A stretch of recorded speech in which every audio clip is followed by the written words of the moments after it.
Bəziləri həyatda iz qoyur, bəziləri tarix yazır, bəziləri isə öz ömrü ilə qəhrəmanlıq dastanına çevirir. Bugün torpaq uğrunda canından keçən, gəncliyini vətənə fəda edən belə bir igid, şəhid kapitan Pərviz Məmmədov haqqında danışacaq. Mən bir ana kimi Pərvizi elə bir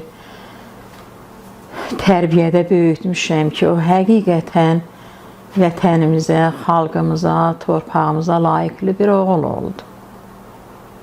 Onun şəhidliyinlə mən ana fəxr edirəm, qürur duyuram. Heydər Əliyev adına Ali Hərbi məktəbə daxil oldu orada. Ki, orada öz istəyi oldu. Qafqaz Universitetinə düşmüşdü. Oradan istəmədi onu. Şəhidin səsi 13 aprel saat 18:00-da Şəbnəm Mirzəyevanın təqdimatında.